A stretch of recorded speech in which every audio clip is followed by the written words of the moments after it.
مرحبا مشاهدينا، هذه أهم عناوين أخبار اليوم. عاجل: ورد الآن بلاغ هام من ريال مدريد حول تفاصيل إصابة المغربي إبراهيم دياز. مدرب مانشستر يونايتد يكشف عن آخر الأخبار حول إصابة مزراوي ومدة غيابه. والآن إلى التفاصيل، لكن من قبل ما تنساش ترجم الفيديو وتشترك في القناة وتفعل زر الجرس باش توصلك انت الأول آخر الأخبار. تحدث المدرب الإيطالي المخضرم كارلو أنشيلوتي المدير الفني لنادي ريال مدريد الإسباني، تحدث عن التطورات المتعلقة بإصابة اللاعب المغربي الدولي إبراهيم دياز، حيث أعرب أنشيلوتي عن قلقه حيال إصابة دياز، مؤكدا أنه سيخضع لفحوصات طبية دقيقة اليوم الأحد لتحديد طبيعة الإصابة ودرجة خطورتها بشكل نهائي. إذ تأتي هذه الفحوصات في سياق محاولة النادي تفادي أي غيابات طويلة للاعب الشاب الذي يعد أحد المواهب الصاعدة في الفريق. ووقعت إصابة إبراهيم دياز خلال المباراة التي جمعت فريقه ريال مدريد بمضيفه ريال سوسيداد في إطار منافسات الجولة الخامسة من الدوري الإسباني لكرة القدم، حيث تعرض دياز للإصابة في الدقيقة 23 من عمر المباراة، ما اضطره إلى مغادرة الملعب بعد أن شعر بآلام عضلية حادة في منطقة أعلى الفخذ.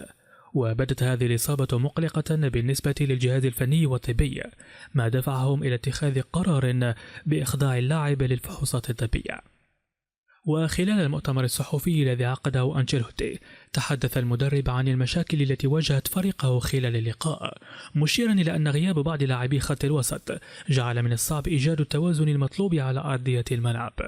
ومع ذلك أثنى أنشيلوتي على الأداء الذي قدمه إبراهيم دياز قبل إصابته، معتبرا أن اللاعب قدم مردودا إيجابيا وأظهر إمكانيات جيدة في الفترة التي كان فيها على الميدان.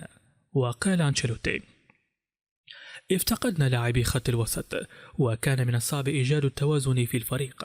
رغم ذلك أعجبتني طريقة لعب إبراهيم عندما كان على أرضية الملعب. وتعكس هذه التصريحات مدى تقدير أنشيلوتي لإمكانيات إبراهيم دياز، وتبرز قلقه من إمكانية خسارة لاعب يتمتع بقدرات فنية كبيرة خلال فترة حاسمة من الموسم. وأضاف المدرب في نهاية تصريحاته: إبراهيم يعاني من مشكلة في الفخذ وسيخضع للفحوصات الطبية اليوم الأحد. إذ يوحي هذا التصريح بأن الجهاز الفني في انتظار نتائج الفحوصات لتحديد ما إذا كانت الإصابة ستبعد اللاعب لفترة طويلة أم أنها مجرد إصابة طفيفة يمكن معالجتها بسرعة. ومن الجدير بالذكر أن ريال مدريد يعاني من ضغط المباريات في هذه الفترة، خاصة وأن الفريق يشارك في عدة مسابقات محلية وقارية، مما يجعل أي غياب للاعب مهم مثل دياز أمرا مقلقا بالنسبة للجهاز الفني. وقد يكون غياب دياز خسارة إضافية للفريق الملكي الذي يعتمد على تشكيلة مليئة بالمواهب الشابة والخبرات المخضرمة لتحقيق نتائج إيجابية في مختلف البطولات التي ينافس فيها. والترقب الآن هو لما ستفسر عنه الفحوصات الطبية المرتقبة التي ستحدد مسار علاج دياز. وقد تطرح تساؤلات حول مدى جاهزية الفريق لتعويض غيابه في حال تطلب الأمر فترة تعافي طويلة. في مباراة مثيرة شهدتها الجولة الرابعة من الدوري الإنجليزي الممتاز، عانى الدولي المغربي نصير مزراوي من إصابة اضطرته إلى مغادرة أرض الملعب قبل نهاية اللقاء، حيث أن المباراة التي جمعت مانشستر يونايتد بفريق ساوثهامبتون وانتهت بفوز اليونايتد ب3 أهداف نظيفة كانت تحمل أداء قويا من مزراوي، لكن القدر حال دون استكماله للمواجهة، إذ تم استبدال اللاعب في الدقيقة 74 حيث دخل مكانه المدافع الإنجليزي هاري ماغواير. ووفقا لتقارير إعلامية بريطانية، فإن اللاعب المغربي الذي تألق في جزء كبير من المباراة شعر بانزعاجات جسدية قبل حوالي 15 دقيقة من النهاية، وهو ما دفع الجهاز الفني إلى اتخاذ قرار استبداله حفاظا على سلامته. إذ أوضحت التقارير أن مزراوي كان يعاني من إجهاد بدني قد يكون ناجما عن الإرهاق المتراكم، لا سيما وأنه شارك مؤخرا في مباريات دولية مع المنتخب المغربي.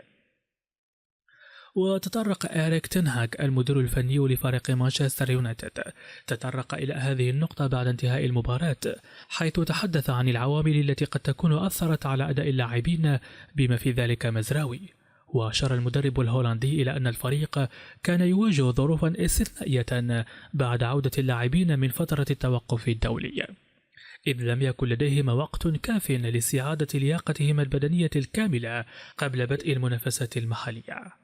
وقال تين هاغ: عندما نأخذ بعين الاعتبار أن بعض اللاعبين كانوا قد عادوا للتو من رحلات طويلة عبر القارات، وأن المباراة بدأت في توقيت مبكر، فإننا نتفهم أن اللاعبين قد يعانون من بعض المشكلات البدنية في الدقائق الأخيرة من اللقاء.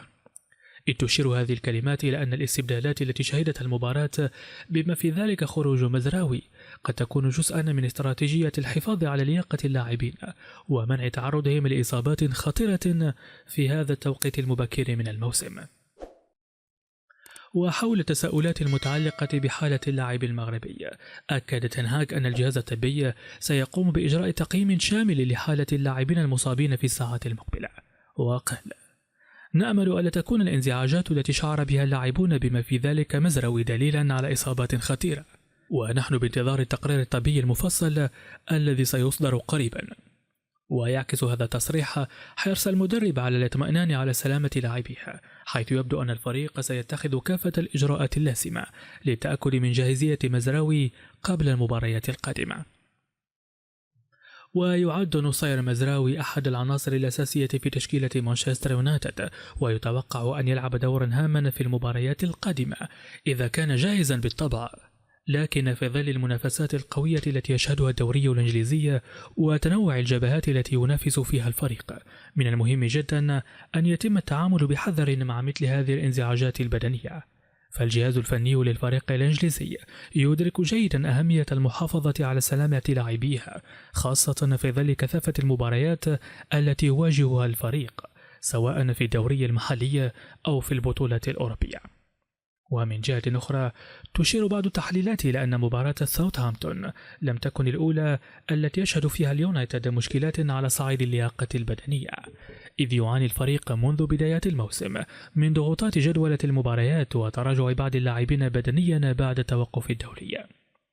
ومع تزايد التحديات التي يواجهها الفريق على أكثر من صعيد، سيكون لزاما على المدرب تين هاغ أن يعتمد على التدوير بين اللاعبين لتجنب تفاقم الإصابات وضمان جاهزية الفريق على المدى البعيد.